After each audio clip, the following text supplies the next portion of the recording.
হরে কৃষ্ণ। আজকের ক্লাসে স্বাগতম। আমরা জ্ঞান যোগের দ্বিতীয় অংশের ক্লাস করব আজকে। গতদিন আমরা 1 থেকে 6 পর্যন্ত শ্লোক কমপ্লিট করেছিলাম। তো তখন আমরা জেনেছি যে জ্ঞান যোগটা হচ্ছে নিষ্কাম কর্মসাধ্য। এরপর পরম্পরাক্রমে এই জ্ঞান রাজর্ষিরা লাভ করতেন। রাজাদেরকে কেন এই জ্ঞান দেওয়া হতো? কারণ তারা হচ্ছে সমাজের পরিচালক। মানুষকে যাতে জ্ঞানের ভিত্তিতে তারা পরিচালনা করতে পারেন, সেই জন্য তাদেরকে এই জ্ঞানটা দেওয়া হতো। এরপর অর্জুনকে কেন বেছে নিয়েছেন? কারণ তিনি হচ্ছেন সখা এবং বন্ধু। আর এখানে গূঢ় বিজ্ঞান বলা হচ্ছে। গূঢ় বিজ্ঞান মানে হচ্ছে কৃষ্ণের সাথে জীবের সম্পর্ক। এটা হচ্ছে গূঢ় বিজ্ঞান।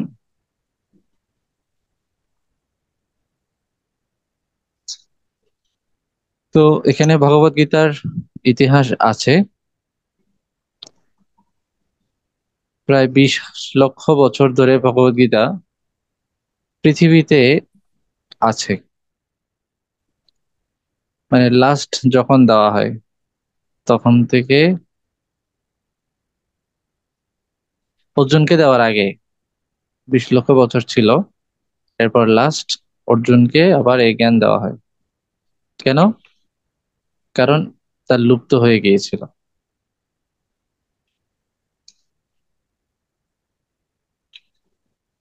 এরপরে আমরা জানলাম, অর্জুন জিজ্ঞেস করলেন যে তার বয়স তো অর্জুনের মতোই, তাহলে তিনি কিভাবে কোটি কোটি বছর পূর্বে সূর্যদেব বিভীষণকে এই জ্ঞান দিয়েছে? তো ভগবান বললেন, তার এবং অর্জুনের এর আগেও অনেকবার জন্ম হয়েছে, কিন্তু অর্জুন সেগুলো মনে করতে পারেন না, কৃষ্ণ পারেন। এতে বোঝা যায় অর্জুন মায়া দ্বারা আচ্ছন্ন, বিস্মৃতির মধ্যে তাকে ফেলা যায়, কিন্তু কৃষ্ণকে বিস্মৃতির মধ্যে ফেলা যায় না। তিনি মায়ার দ্বারা আচ্ছন্ন নন। এরপরে ভগবান আরো বললেন, তিনি হচ্ছেন জন্মরহিত, তার জন্ম নেই। তার চিন্ময় দেহ হচ্ছে অব্যয়। অব্যয় মানে পরিবর্তন নেই। অবিনাশী মানে মৃত্যু নেই। এবং তিনি অন্তরঙ্গ শক্তি আত্মমায়া বা যোগমায়ার মাধ্যমে অবতীর্ণ হন। আমরা জন্মগ্রহণ করি মহামায়ার মাধ্যমে,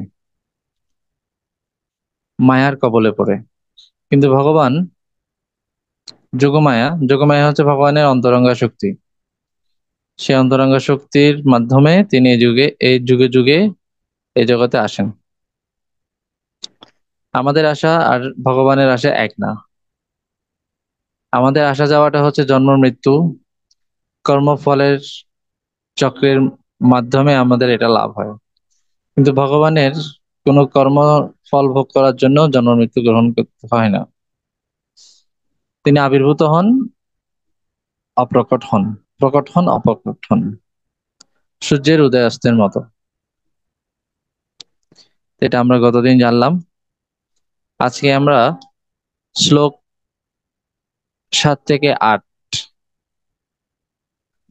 এখানে শুনবো, এখান থেকে আগাবো। শ্লোক 7 থেকে 8, অমিত পড়ো তো। তো আমি হে হ্যাঁ। হে ভারত, জগতে যখনই ধর্মের গ্লানি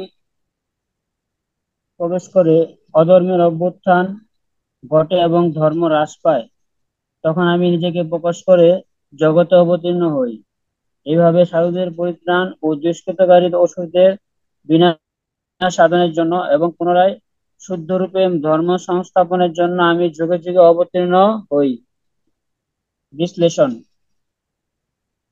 এই জড়জগৎ বদ্ধ জীবকে পুনরায় ভগবত ভাবনায় পুনরায় ভগবত ভাবনাময় হবার সুযোগ দানের জন্য সৃষ্টি হয়েছে। অধর্মের অভ্যুত্থান হলে মানব সমাজে বিশৃঙ্খলার সৃষ্টি হয়। অসুরেরা সর্বদাই ধর্ম, ভগবান, ভক্ত এইসবের প্রতি ঈর্ষা পরায়ণ। তাদের কাজই হচ্ছে সাধুদের উপর অত্যাচার করা, ভগবত ভক্তির পথকে নানা কুপন্থা কুতর্কের সাহায্যে রুদ্ধ রূপ বা বিলুপ্ত করা। এইরকম হলে মানব সমাজে ঘোর দুর্দশা নেমে আসে। ভগবান হচ্ছেন স্বরাট, স্বাধীন, লীলাময়। তিনি তখন অসুরদের বিনাশ করে ভক্তকে রক্ষা করতে এবং পুনরায় ধর্ম সংস্থাপনের মাধ্যমে মানুষকে ভগবতমুখী করতে যুগে যুগে অবতীর্ণ হন। প্রকৃতপক্ষে অসুর সংহার ভগবানের অবতরণের আসল উদ্দেশ্য নয়, ভক্তকে রক্ষায় তার প্রধান অভিলাষ। তার মায়া শক্তির প্রভাবে কোনো অসুরই জীবিত থাকতে পারে না, তারা এমনিতেই বিনষ্ট হয়। কৃষ্ণ ভাবনাময় মানুষকে সাধু বলে, আর অসুরদের স্বভাবটাই হচ্ছে সাধুকে নির্যাতন করা। তার পরম আত্মীয় যদি সাধু হয় তবু তার রেহাই নেই। বালক প্রহ্লাদ ছিলেন মহান ভগবত ভক্ত, অথচ তার পিতা হিরণ্যকশিপু ছিলেন অসুর। তাই প্রহ্লাদকে হত্যা করার জন্য তিনি অত্যাচারের ব্যবস্থা করেন।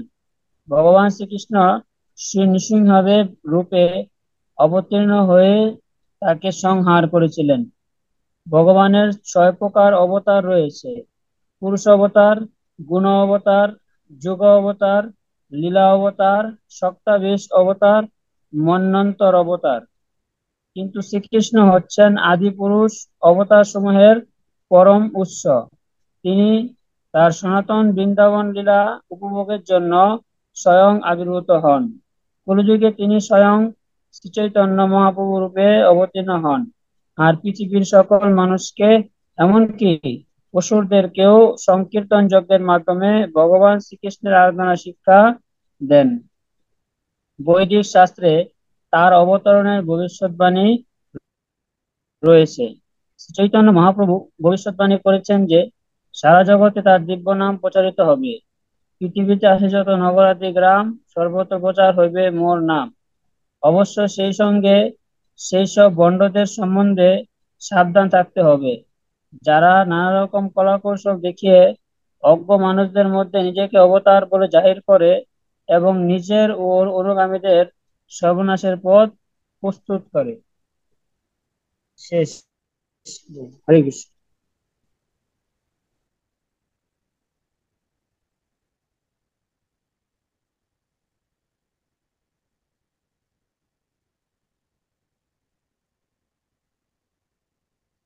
তো এখানে আমরা দেখছি 7 এবং 8-এ ভগবান কখন আসেন এবং কেন আসেন, দুটো প্রশ্নের উত্তর। ভগবান কখন আসেন? ভগবানের আগমনের সময় হচ্ছে যখন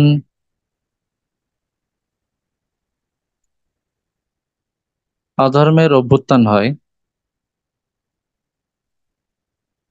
আর ধর্মের গ্লানি হয়। এই দুটো সিচুয়েশন যখন হয় তখন ভগবান আসেন। তো এই সিচুয়েশনটা সবসময়ই হয়, একটা নির্দিষ্ট সময় পর পর ধর্ম হ্রাস পেতে থাকে আর অধর্ম বৃদ্ধি পেতে থাকে।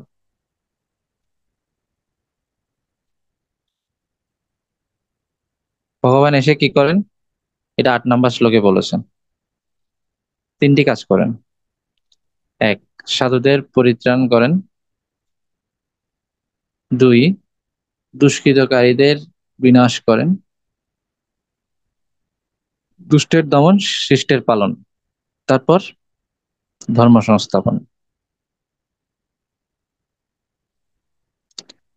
এই 3টা উদ্দেশ্য ভগবান সাধন করেন অবতরণ করার মাধ্যমে। তবে তার মধ্যে মুখ্য উদ্দেশ্য হচ্ছে একটি, এবং সেটা হচ্ছে সাধুদের পরিত্রাণ করা। এটা হচ্ছে ভগবানের অবতরণের মুখ্য উদ্দেশ্য।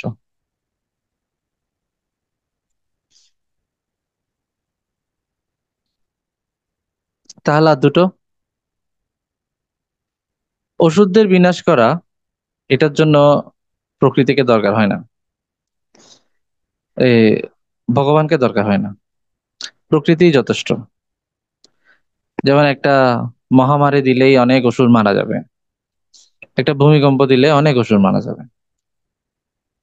তো অসুরকে মারার জন্য বিশেষ কিছু দরকার হয় না,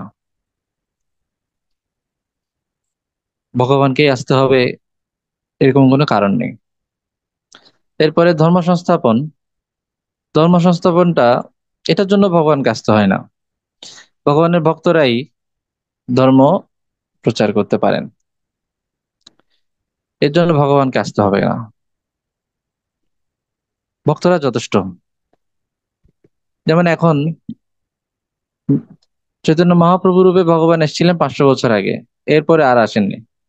এখন কারা ধর্ম প্রচার করছে? তার ভক্তরা। তো ভক্তরা থাকলেই হলো। তাহলে দুষ্কৃতকারীদের বিনাশ করা এটা মুখ্য উদ্দেশ্য নয়, ধর্ম সংস্থাপন করা এটাও মুখ্য উদ্দেশ্য নয়। তাহলে মুখ্য উদ্দেশ্য কি? সাধুদের পরিত্রাণ করা, এটা হচ্ছে ভগবানের মুখ্য উদ্দেশ্য। তো একবার সম্রাট আকবর কে জিজ্ঞেস করেছিলেন, সম্রাট আকবর বীরবলকে জিজ্ঞেস করেছিলেন যে ভগবানকে কেন আসতে হবে সাধুদের পরিত্রাণ করার জন্য? এটাও তো ভগবান তার শক্তি দিয়ে করে দিতে পারেন, তাকেই এখানে আসতে হবে। তো বীরবল এটা তৎক্ষণাৎ উত্তর দেননি, বলছে মহারাজ এটার উত্তর আমি আপনাকে পরে দেব। তো একদিন সম্রাট আকবর নৌকা বিহারে গেলেন, পানির মাঝখানে তিনি নৌকায় বসে আছেন, প্রমোদ তরী, হম, আনন্দের তরী আর কি, আনন্দের নৌকা। তো বিকালে করে সেরকম ঘুরতে বের হন, তখন দেখা যাচ্ছে পানিতে আরেকটা নৌকা থেকে কে জানি পড়ে গেল পানিতে। তো দেখতে পাচ্ছ, সম্রাট আকবর দেখতে পাচ্ছেন এটা তার নাতি, সে আরেকটা নৌকায় ছিল, সেখান থেকে ছপ করে পড়ে গেল। তো দেশের সাথে সাথে আকবর পানিতে লাফ দিয়ে তার নাতিকে উদ্ধার করে দেখলো এটা আসলে তার নাতি না, তার নাতির মতো একটা পুতুল। তখন সম্রাট আকবর রেগে গেলেন যে কে আমার সাথে এরকম ফাজলামো করেছে, আরেকটু হলে তো আমিও মারা যেতাম, কে করেছে এই কাজ? তখন বীরবল বলছেন মহারাজ এটা আমি করেছি। বলছে তুমি কেন এই কাজ করলে, তুমি কি আমাকে মারতে চেয়েছিলে? যে না মহারাজ, আপনার একটা প্রশ্ন ছিল যে ভগবান কেন একদম নিজে স্বয়ং আসেন সাধুদের পরিত্রাণ করার জন্য, তিনি তার শক্তি পাঠিয়ে দিলে তো হয়। ঠিক যেমন আপনি আপনার নাতিকে উদ্ধার করার জন্য নিজেই ঝাঁপ দিয়েছিলেন, আপনার সাথে তো আমরা ছিলাম, সৈন্য ছিল, তাদেরকে বলতে পারতেন।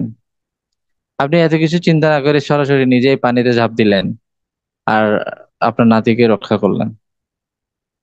বসে তখন এত কিছু আমার মাথা তোমাদের উপর ভরসা করতে পারবো নাকি? আমার নাতি, আমাকে উদ্ধার উদ্ধার করতে হবে, তোমাদেরকে কখন অর্ডার দিব আর কত অত সময় আমার নেই, আর তোমাদের উপর আমি ভরসাও করতে পারবো না। তো এটা হচ্ছে ভগবানের বাৎসল্য প্রেম জীবের প্রতি, তিনি হচ্ছেন সকলের পিতা। তো জীব যখন, বিশেষ করে সাধুরা হচ্ছে ভগবানের সবচেয়ে অনুগত, বাধ্যগত সন্তান, তাদের প্রতি কৃষ্ণ বা ভগবান আরো অনুগত, আরো স্নেহ পরায়ণ। তো তাদেরকে উদ্ধারের জন্য ভগবান সুদর্শন চক্র, প্রকৃতি বা তার আরো অন্যান্য কোনো শক্তির উপরে তিনি নির্ভর করেন না। তিনি স্বয়ং আসেন বাৎসল্যের রসের আদান প্রদান করার জন্য। হম। কারণ সাধুরা সাধুরা আবার অন্য কেউ আসলে অত খুশি হবে না। ঠিক যেভাবে সন্তানের কাছে মা বাবা গেলে, সরাসরি গেলে সন্তান খুশি হয়।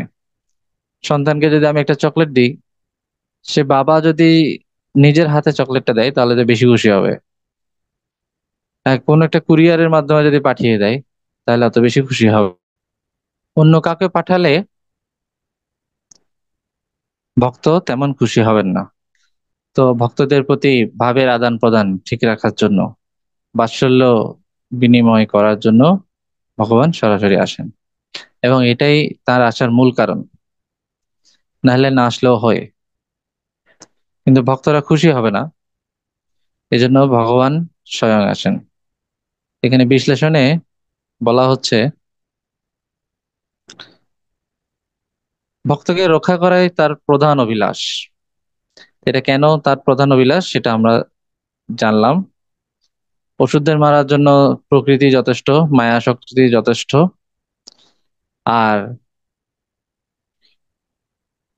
ধর্ম প্রচারের জন্য তার ভক্তরা যথেষ্ট। তো এখন বর্তমানে অনেক ভুঁইফোড় স্বঘোষিত ভগবান আমরা দেখি, কলিযুগের ভগবান। এগুলো আসলে ভগবান নয়। ভগবান যিনি হবেন, ভবিষ্যৎ বোধিশাস্ত্রে তার অবতরণের ভবিষ্যৎবাণী থাকবে। হুম।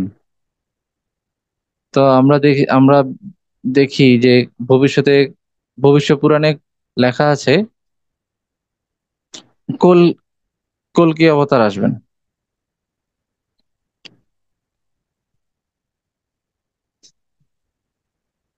তিনি আবার সত্যযুগের প্রতিষ্ঠা করবেন। এরকম ভবিষ্যৎবাণী আছে। তো এই ঠাকুর, এই বাবা, বিভিন্ন ধরনের যে স্বঘোষিত ভগবান বা শিষ্য ঘোষিত ভগবান, এগুলো আসলে প্রতারণা ছাড়া আর কিছুই নয়। এদের থেকে সাবধান হতে হবে। এখানে বলা আছে সেই সব ভণ্ডদের সম্বন্ধে সাবধান থাকতে হবে যারা নানা রকম কলা কৌশল দেখিয়ে অজ্ঞ মানুষদের মধ্যে নিজেকে অবতার বলে জাহির করে এবং নিজেরও অনুগামীদের সর্বনাশের পথ প্রস্তুত করে। সাবধান থাকতে হবে।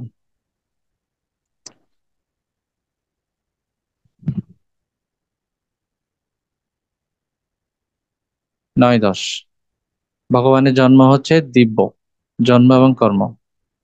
হে অর্জুন, আমার জন্ম ও কর্ম দিব্য। যিনি তত্ত্বগত ভাবে আমার দিব্য জন্ম এবং কর্মের কথা জানেন, তিনি দেহত্যাগের পর আমার সনাতন ধাম লাভ করেন। এই জড়জগতে তার আর পুনর্জন্ম হয় না। আসক্তি, ভয় ও ক্রোধ থেকে মুক্ত হয়ে আমাদের নিমগ্ন চিত্ত হয়ে একান্তভাবে আমার আশ্রিত হয়ে পূর্ব বহু বহু ব্যক্তি আমার জ্ঞান লাভ করে পবিত্র হয়েছে এবং আমাতে অপ্রাকৃত প্রীতি লাভ করেছে। বিশ্লেষণ: ভগবান শ্রীকৃষ্ণ সচ্চিদানন্দ বিগ্রহ, তার চিন্ময় কর্ম ও লীলাবিলাস সকলেই দিব্য, অপ্রাকৃত। ভগবানের এই অপ্রাকৃত রূপ, গুণ, লীলা, পরিকর বৈশিষ্ট্য যথাযথভাবে উপলব্ধি করতে পারলে চেতনা রাগ, দেশাদি, জড় আবিলতা থেকে মুক্ত হয়ে অপ্রাকৃত স্তর প্রাপ্ত হয়।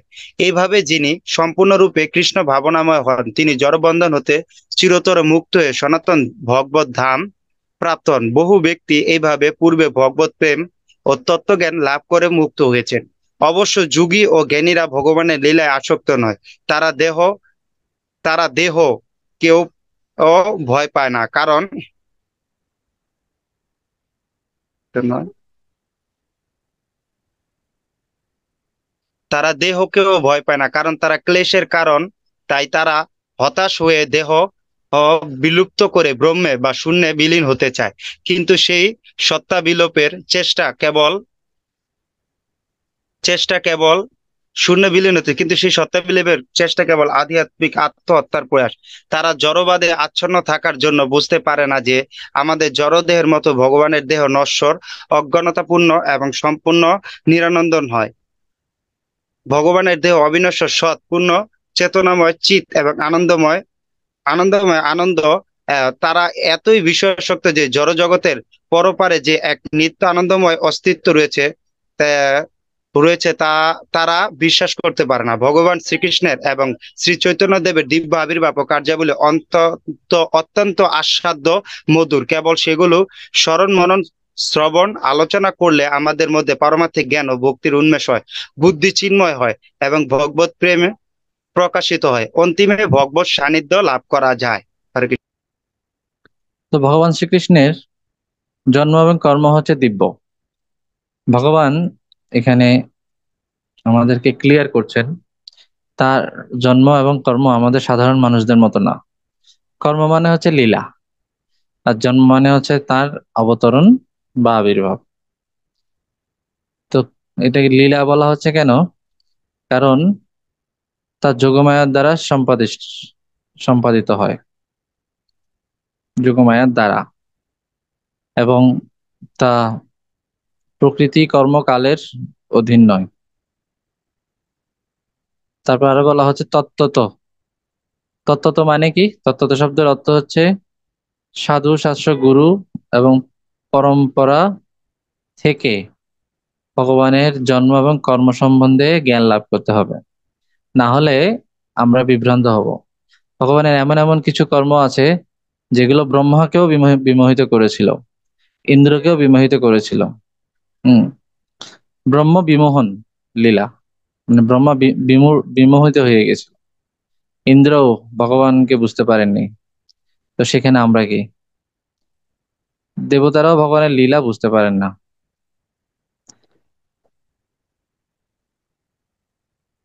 ওম তদ বিষ্ণু পরমম পদম সদা পশ্যন্তি সুরয়।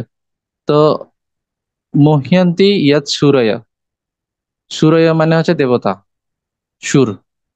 তো সুর বা দেবতাদেরকে যিনি মোহিত করেন, মুহ্যন্তি, মোহিত করেন। তো দেবতারা পর্যন্ত কনফিউজড হয়ে যান। তো সেখানে আমরা কি? তো ভগবান সম্পর্কে জানতে হলে সাধুগুরু, শাস্ত্র এবং পরম্পরা থেকে জানতে হবে। এবার যদি কেউ জানে তাহলে কি ফল হবে? যে পুনর্জন্ম হবে না। এখানে পুনর্জন্ম শব্দটা ভগবান নিজেই বলেছেন, তার মানে ভগবান পুনর্জন্ম তত্ত্বটাকে স্বীকার করেছেন। হম পুনর্জন্ম বলতে কিছু নেই, জন্মান্তরবাদ বলতে কিছু নেই। এখানে শ্রীকৃষ্ণ নিজেই পুনর্জন্ম শব্দটা উল্লেখ করেছেন। তো কি লাভ হবে? ভগবানের লীলাগুলো যদি কেউ স্মরণ করে, মনন করে, আলোচনা করে, শ্রবণ করে, কি লাভ হবে? তাদের মধ্যে পারমার্থিক জ্ঞান এবং ভক্তির উন্মেষ হবে, বুদ্ধি চিন্ময় হবে, ভগবত প্রেম প্রকাশিত হবে। আর ভগবত প্রেম প্রকাশিত হলে ওই ব্যক্তিটা জীবনের শেষে ভগবানের কাছে ফিরে যান। আমরা সাধারণত দেখি প্রেমের টানে অস্ট্রেলিয়া থেকে একটা তরুণী বাংলাদেশে চলে আসলো। হুম, প্রেমের টানে সেই আফ্রিকা থেকে তরুণী বাংলাদেশে চলে আসলো। তো প্রেম ভালোবাসা থাকলে ওই জায়গায় যাওয়া যায় ইজি। এমনকি ভগবান নিজেই নিয়ে যাবেন। এখানে তো তরুণী নিজে একলাই টাকা খরচ করে চলে আসলো, ওইখানে সেরকম না। আমাদের শুধু ভগবত প্রেম থাকতে হবে, ভগবান নিজেই আমাদেরকে এখান থেকে নিয়ে যাবেন। আমাদের শুধু ভালোবাসাটা বাড়াতে হবে, ভগবান নিজেই তার ধামে আমাদেরকে নিয়ে যাবেন। তো তত্ত্ব তো জানলে কি কি ফল আমরা একটু জানলাম, এখানে আরো আরো কিছু আছে। পুনর্জন্ম হবে না, সনাতন ধাম লাভ হবে, আসক্তি, ভয়, ক্রোধ থেকে মুক্তি, কৃষ্ণ ভাবনাময় হব, জ্ঞান লাভ এবং কলুষ মুক্তি হবে, শ্রীকৃষ্ণের দিব্য প্রেম লাভ হবে, এটা হবে মুখ্য লাভ। আর পুনর্জন্ম হবে না, সনাতন ধাম লাভ হবে, এগুলো হচ্ছে গৌণ লাভ। মূল হচ্ছে আমরা কৃষ্ণ প্রেম পাবো, যেটা আমাদের দরকার।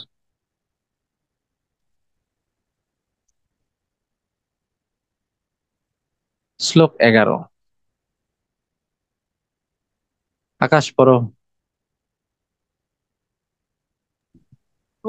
তো চৈতি আসছে, চৈতি মাতাজির। প্রভু, মাতাজি তো রিমুভ হয়ে গেছে, জয়েন করতে পারতেছে না, মেসেঞ্জারে মেসেজ দিচ্ছে।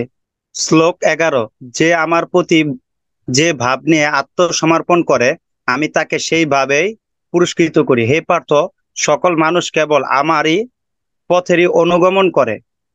বিশ্লেষণ: ভগবানের মধ্যে অনন্ত ভাবের অভিব্যক্তি রয়েছে, আর সকল মানুষই বিভিন্ন অভিব্যক্তিতে আসলে শ্রীকৃষ্ণকেই খুঁজছে, কারণ তিনি সবকিছুর পরম উৎস। জ্ঞানীরা ব্রহ্মরূপে, যোগীরা পরমাত্মা রূপে তাকে অনুসন্ধান করে।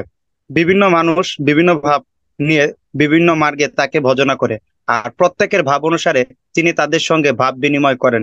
কিন্তু শ্রীকৃষ্ণই সকল অনুসন্ধানের কেন্দ্র। কেবল শুদ্ধ ভক্তই তাকে পূর্ণরূপে প্রাপ্ত হন, কারণ তিনি তার পূর্ণ শরণাগত এবং তার অন্তরঙ্গ অন্যান্য চিত্ত ভক্ত। অপ্রাকৃত ভগবত ধামেও ভগবান প্রত্যেকের ভাব অনুযায়ী ভাব বিনিময় করেন। কেউ সখা রূপে তার সঙ্গে খেলা করেন, কেউ সন্তান রূপে তাকে স্নেহ করেন, কেউ আবার তাকে পরমা প্রিয় রূপে সেবা করেন, আর ভগবান প্রত্যেকের ভাব অনুযায়ী তাদের সঙ্গে লীলা করেন। হরে কৃষ্ণ। সকল আধ্যাত্ম মার্গের অন্তিম লক্ষ্য কৃষ্ণে গিয়ে সমাপ্ত হয়। পৃথিবীর সকল দেশের সকল আধ্যাত্ম সাধনার সমস্ত পদ্ধতি সেই একই মার্গের বিভিন্ন স্তর। এই মার্গের চরম স্তর হচ্ছে কৃষ্ণ ভাবনামৃত। তাই সকলের উচিত সরাসরি ভাবে কৃষ্ণ শরণাগত হয়ে কৃষ্ণ ভাবনায় অধিষ্ঠিত হওয়া। আমরা দেখছি ভগবান বলছেন যে আমার প্রতি যে ভাব নিয়ে আত্মসমর্পণ করবে আমি তাকে সেভাবে পুরস্কৃত করি। যে ভাব, এই ভাবগুলো এখানে বলা হচ্ছে এক একজন এক এক ভাবে ভগবানকে খুঁজছে। জ্ঞানীরা ব্রহ্মরূপে, যোগীরা পরমাত্মা রূপে, আর ভক্তরা, ভক্তরাও আবার এক একজন ভাবে, এক একজন এক এক ভাবে ভগবানকে খুঁজছেন। কেউ সখা রূপে, কেউ সন্তান জ্ঞানে ভগবানকে ভালোবাসছে, আবার কেউ পরম প্রিয় রূপে,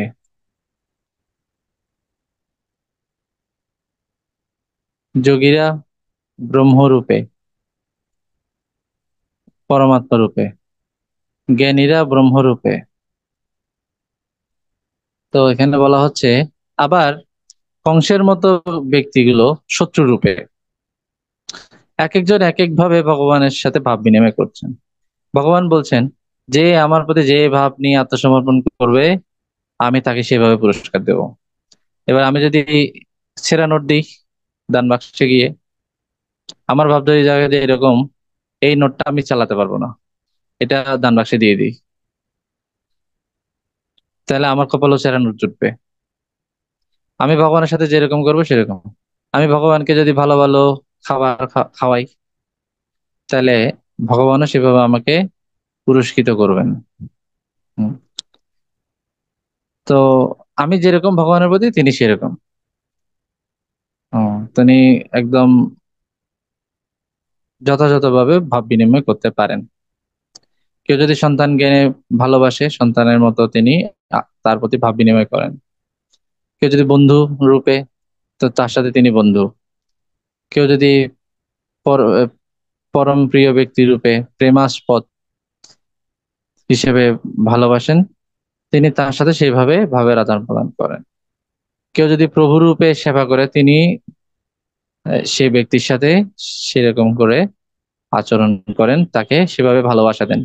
সবাই যেভাবে হোক ভগবানের সাথে কানেক্টেড থাকলে পজিটিভলি, অ্যাগেন পজিটিভলি কানেক্টেড থাকতে হবে, মানে প্রীতিপূর্ণ ভাবে, কোনো ধরনের শত্রুতার মনোভাব নিয়ে নয়, কংসের মতো নয়, রাবণের মতো নয়।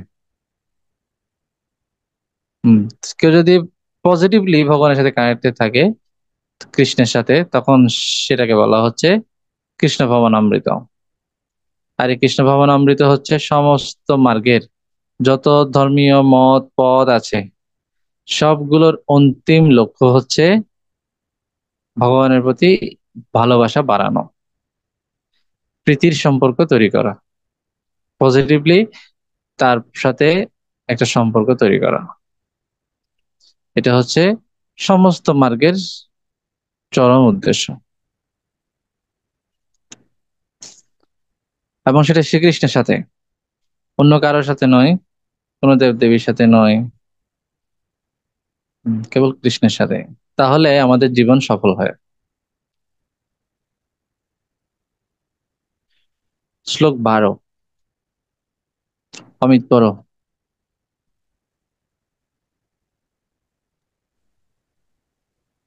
জগতে মানুষ ফলভোগের আকাঙ্ক্ষী, তারা সকাম কর্মের সিদ্ধি কামনা করে, সেজন্য তারা উপাসনার দ্বারা দেবদেবীদের সন্তুষ্ট করে এই সব কামনা পূরণ করতে চায়, এবং অবশ্যই খুব শীঘ্র এই সব ফল লাভ করা যায়। বিশ্লেষণ: দেবদেবীরা কেউই ভগবান নয়, তারা সকলেই ভগবানের অংশ, তার দাসদাসী। দেবদেবীর উপাসনা আর স্বয়ং ভগবান শ্রীকৃষ্ণের উপাসনা সমতুল্য নয়। নানা দেবদেবীর আরাধনা আর ভগবান শ্রীকৃষ্ণের আরাধনা এক, এইভাবে প্রচার করে কিছু মূঢ় লোক মানুষকে ঠকাচ্ছে, বিভ্রান্ত করছে। ভগবান এখানে বলেছেন যে যারা ভোগ ও ঐশ্বর্য লাভের কামনায় উন্মত্ত, তারা দেবদেবীর পূজা করে।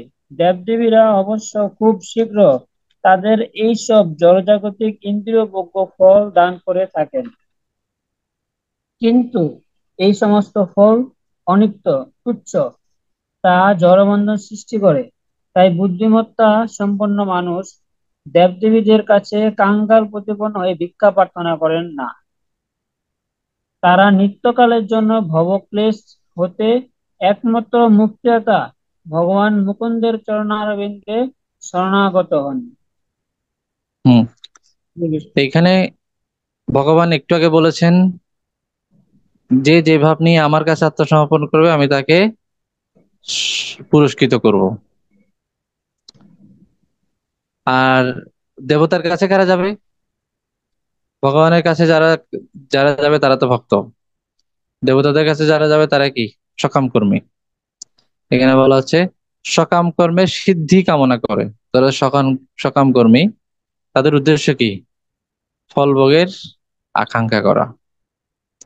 তো কিছু কিছু ব্যক্তি তারা বলে যত মত তত পথ, মানে তুমি যাই করবে সবগুলোই ভগবানের আরাধনাই হবে, ভগবানের কাছে গিয়েই পৌঁছাবে। কিন্তু ভগবান বলছেন এখানে যে যারা ফলভোগের আকাঙ্ক্ষী তারা দেবতাদের উপাসনা করবে। তারা যারা কামনা পূরণ করতে চায় এবং খুব তাড়াতাড়ি ফল লাভ করতে চায় তারা দেবতাদের উপাসনা করবে।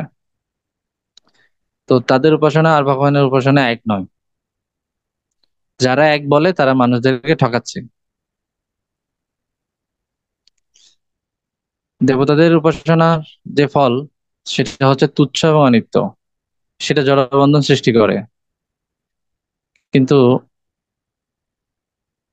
ভগবানের যে উপাসনা সেটা জড়বন্ধন সৃষ্টি করে না, জড়বন্ধন নাশ করে।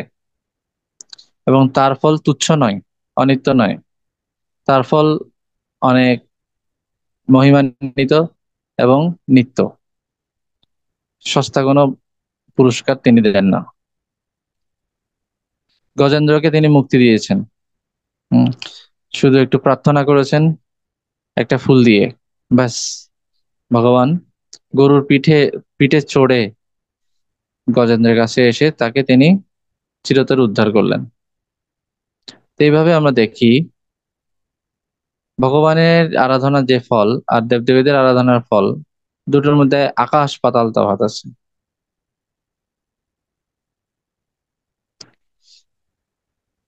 13 থেকে 15 আকাশ পড়ো। শ্লোক 13 থেকে 15। হে অর্জুন, প্রকৃতির 3টি গুণ ও কর্ম অনুসারে আমি মানব সমাজের 4টি বর্ণবিভাগ সৃষ্টি করেছি। আমি এই প্রথার স্রষ্টা, কিন্তু জেনে রেখো যে আমি অকর্তা, পরিবর্তনহীন। আমি কোনো রকমের কর্মে প্রভাবিত হই না, কোনো কর্মফলও আমার স্পৃহা নেই। যিনি আমার এই তত্ত্ব জানেন তিনি কর্মবন্ধনে আবদ্ধ হন না। প্রাচীন মহাজনগণ, আমরা অপ্রাকৃত আমরা আমার অপ্রাকৃত হবে, এটা তত্ত্ব। আমার। হ্যাঁ প্রভু, আমি আমার এটাই কনফিউজ। আমার অপ্রাকৃত তত্ত্ব অবগত হয়ে কর্ম করেছেন, অতএব তুমিও তাদের পদাঙ্কন অনুসরণ করে তোমার কর্তব্য সম্পাদন করো। বিশ্লেষণ: ভগবান সবকিছুর সৃষ্টি করেছেন, আবার মহা প্রলয়কালে সব কিছু ভগবানে বিলীন হয়ে যাবে। ভগবানের ইচ্ছাতেই কি ভগবানের ইচ্ছাতেই মানব সমাজ ব্রাহ্মণ, ক্ষত্রিয়, বৈশ্য, শূদ্র এই 4টি বর্ণের সৃষ্টি হয়েছে। কিন্তু এই বর্ণ বিভাগ বংশানুক্রমিক বা জাতি ভিত্তিক নয়, তা গুণ বা স্বভাব ও কর্মভিত্তিক। সত্যগুণে প্রভাবিত, ভগবৎপরায়ণ, শ্রেষ্ঠ বুদ্ধিমত্তা সম্পন্ন মানুষ, ব্রাহ্মণ, হচ্ছে সমাজের সর্বোচ্চ স্তর। মস্তিষ্ক যেমন সমগ্র দেহটির পরিচালনার জন্য আবশ্যক, তেমনি উন্নত সমাজের জন্য যথার্থ জ্ঞানী মানুষ ব্রাহ্মণের প্রয়োজন। এরপর হলো রজগুণ প্রভাবিত ক্ষত্রিয় বা প্রশাসক সম্প্রদায়, সমাজের রক্ষক। তারপরের স্তর হচ্ছে রজ ও তম প্রভাবিত বৈশ্য বা উৎপাদক শ্রেণী। আর সর্বশেষ স্তরে হচ্ছে তমগুণ প্রভাবিত শূদ্র বা শ্রমজীবী সম্প্রদায়। সুশৃঙ্খল সমাজের জন্য ভগবান এই চতুর্বর্ণের সৃষ্টি করেছেন, কিন্তু তিনি এতে লিপ্ত নন। তিনি জড়জগতের অতীত, নিলিপ্ত, উদাসীন একজন কৃষ্ণ ভক্ত বৈষ্ণব ব্রাহ্মণের থেকেও শ্রেষ্ঠ, কারণ তিনি গুণাতীত চিন্ময় স্তরের স্থিত। তিনি জাতিকুল বিচারেরও অতীত। তাই পৃথিবীর যে কোনো প্রান্তের যে কোনো জাতি বর্ণের মানুষের কৃষ্ণ ভক্ত হতে পারেন এবং অপ্রাকৃত আনন্দ লাভ করতে পারেন।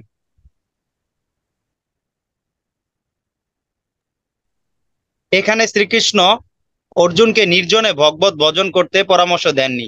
তিনি মহাজনদের পদাঙ্কন অনুসরণ করে ফলাকাঙ্ক্ষা শূন্য হয়ে কর্ম করতে তাকে উদ্বুদ্ধ করেছেন। হুম। তো ভগবান 3টি গুণ এবং কর্ম অনুসারে 4টি বর্ণ বিভাগ করেছেন। 4টি বর্ণ হচ্ছে ব্রাহ্মণ, ক্ষত্রিয়, বৈশ্য, শূদ্র। এরা এক একজন এক একটি গুণে প্রভাবিত। আমরা এখানে একটা চার্ট দেখছি। সত্যগুণের দ্বারা প্রভাবিত হচ্ছে ব্রাহ্মণ। এরা হচ্ছে বুদ্ধিজীবী সম্প্রদায়, ইন্টেলিজেন্ট পার্সন। এরপর ক্ষত্রিয়রা হচ্ছে রজগুণের দ্বারা প্রভাবিত, তারা হচ্ছে শাসক, অ্যাডমিনিস্ট্রেশন। এরপর রজ এবং তমগুণের মিশ্রণে যে বর্ণ সেটা হচ্ছে বৈশ্য। বৈশ্যের মধ্যে রজ ও তমগুণের মিশ্রণ আছে, তারা হচ্ছে উৎপাদক শ্রেণী, বিজনেস ক্লাস। এরপর তমগুণের প্রভাবে প্রভাবিত হচ্ছে শূদ্র শ্রেণী, তারা হচ্ছে শ্রমজীবী সম্প্রদায়। এদেরকে একটা দেহের 4টি অংশের সাথে তুলনা করা হয়েছে। ব্রাহ্মণকে বলা হচ্ছে মাথা, সমাজের মাথা। এটা হচ্ছে সমাজের 4টি পার্ট। তারপর বাহু, বাহু হচ্ছে কে? ক্ষত্রিয়, হাত, বাহু। বৈশ্য হচ্ছে উদর, শূদ্র হচ্ছে পা। এভাবে মাথা, বাহু, উদর, পা, ব্রাহ্মণ, ক্ষত্রিয়, বৈশ্য, শূদ্র। ভগবান এই বিভাজনটা করেছেন জন্মর ভিত্তিতে নয়, কিন্তু মানুষ এটাকে জন্মের ভিত্তিতে প্রতিষ্ঠিত করেছে। এটা অনেক আগেও ছিল না, প্রায় হয়তো কয়েকশো বছর ধরে ব্রাহ্মণেরা এটা শুরু করেছে, এই ভেজালটা লাগিয়েছে যে পৈতা থাকতে হবে, ব্রাহ্মণ বংশে জন্ম হতে, ব্যানার্জি, চ্যাটার্জি, চক্রবর্তী হতে হবে, তাহলে ব্রাহ্মণ হবে। না, আগে কিন্তু সেরকম ছিল না। গুণ এবং কর্ম অনুসারে কেউ যদি সত্যগুণী হয় এবং তার কর্ম যদি ব্রাহ্মণোচিত কর্ম হয়, তাহলে তাকে ব্রাহ্মণ বলা যাবে। ব্রাহ্মণোচিত কর্ম কি, সেগুলো অষ্টাদশ অধ্যায়ে আছে। ব্রাহ্মণের কর্ম কি, ক্ষত্রিয়ের কর্ম কি, সবকিছু আছে। তো ভগবান এগুলোর অধীন নন। তিনি আমাদের মতো এরকম গুণের প্রভাব দ্বারা প্রভাবিত নন, এবং যারা ভগবানের ভক্ত তারাও গুণের দ্বারা প্রভাবিত নন, তারা গুণের অতীত। তো ব্রাহ্মণ হচ্ছে সত্যগুণের দ্বারা পরিচালিত, আর বৈষ্ণব হচ্ছে গুণের অতীত, সত্যগুণের ঊর্ধ্বে। তাহলে বৈষ্ণব ব্রাহ্মণের থেকে শ্রেষ্ঠ, এখানে সে কথাটাই বলা হচ্ছে। ব্রাহ্মণ সত্যগুণ দ্বারা পরিচালিত হন, আর বৈষ্ণব হচ্ছেন যেহেতু ভগবানের ভক্ত, ভগবান যেহেতু গুণাতীত, তার ভক্তও গুণাতীত। তো তাকে কোনো ধরনের কোনো বর্ণ, পরিবার, জাতি, কুলের মধ্যে ফেলা যাবে না। হুম। এবং এর দ্বারা ভগবান এটাও বলছেন যে যে কোনো মানুষ তার ভক্ত হতে পারেন, যে কোনো মানুষ। যোগী হওয়া, জ্ঞানী হওয়া, এগুলো একটু মানে জাতি বর্ণের উপর নির্ভর করে থাকে, কিন্তু ভক্ত হওয়া এটা কোনো জাতি বর্ণের উপর নির্ভরশীল করে না।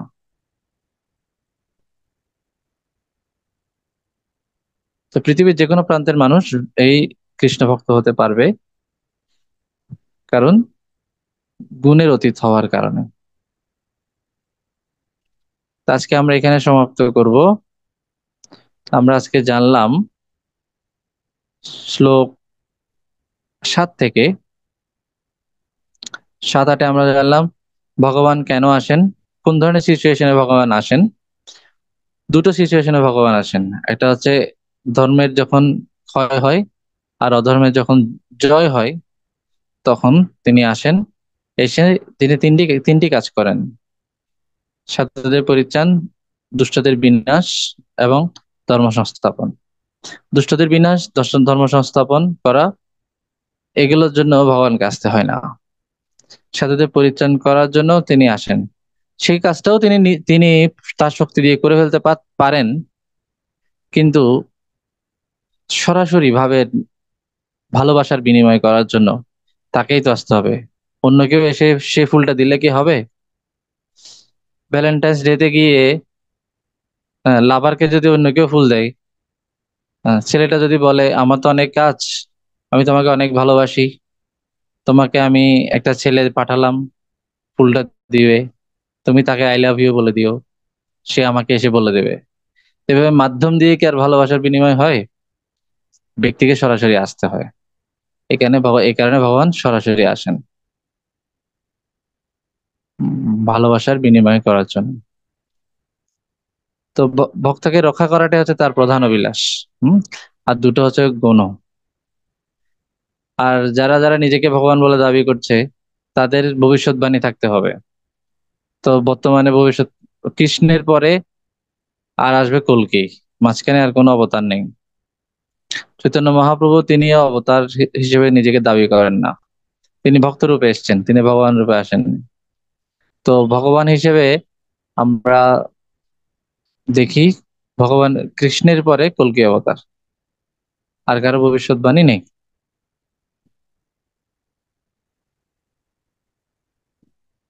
তো ভগবানের জন্ম এবং কর্ম সেগুলো হচ্ছে দিব্য। আমাদের মতো মায়ার প্রভাবে তিনি জন্মগ্রহণ করেন না, তিনি আত্মমায়ার দ্বারা আবির্ভূত হন। এবং যিনি তত্ত্বগতভাবে মানে আমরা জানলাম গুরু, সাধক, শাস্ত্র, পরম্পরা থেকে তিনি জানবেন, তিনি সনাতন ধাম লাভ করবেন, তার আর পুনর্জন্ম হবে না।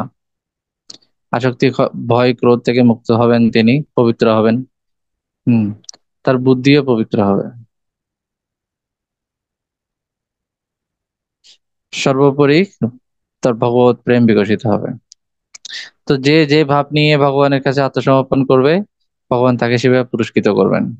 আর যারা আত্মসমর্পণ করবে না, বিভিন্ন দেবদেবীদের শরণাপন্ন হবে, তারা তুচ্ছ ফল লাভ করবে, অনিত্য, যেটা শীঘ্রই নষ্ট হয়ে যাবে, তাড়াতাড়ি পাওয়া যাবে, তাড়াতাড়ি নষ্ট হবে। এরপরে ভগবান বলছেন আমি বর্ণ বিভাগ সৃষ্টি করেছি, মানুষের মধ্যে বিভাগ একটা বিভাগ বিভাগ বিভাগ তৈরি করেছি, কিন্তু এই বিভাগটা কোনো ধরনের বর্ণ, জন্মের উপর ভিত্তি করে নয়, গুণ এবং কর্মের উপর ভিত্তি করে। একজন একজন শ্রমজীবী মানুষের সন্তানও ব্রাহ্মণ হতে পারবে। হুম। কিন্তু এই বর্ণ বিভাগটাকে অনেকে ভুলভাবে বুঝে এবং ভগবানকে দোষারোপ করে। এই ভগবানই মানুষের মধ্যে বিভেদ সৃষ্টি করেছে, ছোট বড়, কিন্তু ভগবান এইভাবে সৃষ্টি করেননি। একটা প্রতিষ্ঠানে যেমন এমডি পরিচালক লাগবে, আবার নির্বাহী এক্সিকিউটিভ অফিসারও লাগবে, আবার শ্রমজীবী মানুষও লাগবে, পিয়ন, তারপরে গেট কিপার মানে দারোয়ান, এগুলোও লাগবে। তাহলে একটা প্রতিষ্ঠান সুন্দরভাবে চলবে। তো এটা শুধু একটা প্রতিষ্ঠানের ক্ষেত্রে না, সমাজের ক্ষেত্রেও সবকিছুতে এগুলো লাগবে। এবং কারা কারা কোন পদে যাবে সেটা সেটা যোগ্যতা নির্ণয় হবে কিসের উপরে? তার গুণ এবং কর্মের অনুসারে, জন্মের অনুসারে নয়। হ্যাঁ, আমার বাবা রাজা ছিল, আমিও রাজা হব। কিন্তু আপনি গাঁজা খান, তা আপনি কিভাবে রাজা হবেন? আপনি অন্য কিছু হন। ঠিক আছে? আপনার বাবা ছিলেন ভালো মানুষ, আপনি খান গাঁজা, তো আপনি তো রাজা হতে পারবেন না। তো অনেক সম্ভ্রান্ত ঘরে জন্ম নিলেই যে আমি একদম সম্ভ্রান্ত হয়ে গেলাম সেরকম নয়। আবার একটা কৃষকের ঘরে জন্মগ্রহণ করলে যে আমি ছোট হয়ে গেলাম সেটা নয়। জন্ম হোক যথাতথা, কর্ম হোক ভালো। তো কর্মের ভিত্তিতে এবং গুণের ভিত্তিতে, সত্যগুণ সত্যগুণে অবস্থান করলে এবং সত্যগুণী কর্ম করলে যে কেউ ব্রাহ্মণ হতে পারবে, তাকে সেভাবে স্বীকৃতি দেওয়া যাবে। ইসকনে সে কাজটা হয়। হম। একটা ভক্ত একটা নির্দিষ্ট সময়কাল পর্যন্ত পবিত্র জীবন যাপন করলে তখন তাকে ব্রাহ্মণ দীক্ষা দেওয়া হয়। সে তার কোথায় জন্ম হয়েছে সেটা ফ্যাক্ট নয়। ঠিক আছে? তো এইভাবে যখন জানবে যে ভগবান এগুলোর এই বর্ণ বিভাগের ভিতরে নেই, তিনি সত্যগুণের ঊর্ধ্বে, তো তার ভক্তরাও সত্যগুণের ঊর্ধ্বে যেতে পারেন ভগবানের আশীর্বাদে। তো এইভাবে ব্রাহ্মণের থেকে বৈষ্ণব শ্রেষ্ঠ, এটা আমরা জানলাম। আগামীকাল আমরা শ্লোক 16 থেকে শুরু করব। আজকের উপরে কারো কোনো প্রশ্ন থাকলে বলতে পারেন।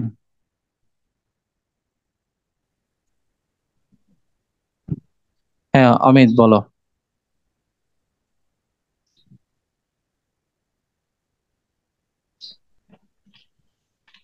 অমিতের প্রশ্ন। ওই যে 51 পৃষ্ঠার এই যে নম্বর প্রশ্নটা আছে না, মানে যথাযথ উত্তর দিন এই প্রশ্নোত্তর মানে বেদের কর্মকাণ্ড কেন ত্রিগুণময় বলা হয়েছে, এটা একটু দেখতেন তো, জিনিসটা আমি বেদের বুঝতে পারিনি। কর্মকাণ্ডকে ত্রিগুণময় বলা হয়েছে কারণ বেদের যে কর্মকাণ্ড শাখা, তার মাধ্যমে আমরা স্বর্গে যেতে পারি, বিভিন্ন ধরনের প্রাপ্তি লাভ করতে পারি, যেগুলো আমাদেরকে এই জড়জগতে বদ্ধ করে রাখবে। ত্রিগুণময় বলা হয়েছে কেন? কারণ সেগুলোর মাধ্যমে আমরা ঊর্ধ্বগতি প্রাপ্ত হই বা নিম্নগতি প্রাপ্ত হই। পশু বলি এই সেইগুলো হচ্ছে তমগুণের আরাধনা, মানে এখানে আরাধনা গুলাই হচ্ছে গুণের আরাধনা। হম। সত্যগুণের আরাধনা হচ্ছে দেবতাদের পূজা, পার্বণ, ব্রত। হম। কিন্তু সেগুলোতে সকাম কর্মের বাসনা থাকে, তাই এগুলোতে গুণের মিশ্রণ আছে, তাই এগুলোকে বলা হচ্ছে ত্রিগুণময়ী, ত্রিগুণময় আরাধনা। বিশুদ্ধ না আর কি, যেখানে সকাম কর্ম আছে, সকাম বাসনা আছে। তো সেই কর্মকাণ্ডের মধ্যে এখানে আবার মনে করো অসুস্থতা থেকে রোগ নিরাময়ের জন্য সূর্যের পূজা, ঠিক আছে, সুন্দর স্ত্রী লাভের জন্য উমা দেবীর পূজা, শিবের পূজা। দেখবে ইয়াং মেয়েরা শিবের পূজা করে কেন? একটা ভালো স্বামী পাওয়ার জন্য। তাহলে এটা কি? এটা একটা বাসনা যুক্ত না? তো বাসনাটা সকাম সত্যগুণের বাসনা হতে পারে, রজগুণের বাসনা হতে, তমগুণের বাসনা হতে পারে। বাসনা মানে হচ্ছে গুণযুক্ত, সেটা আমাদেরকে বদ্ধ করে রাখবে। যা বদ্ধ করে রাখে তা তা সবই গুণযুক্ত।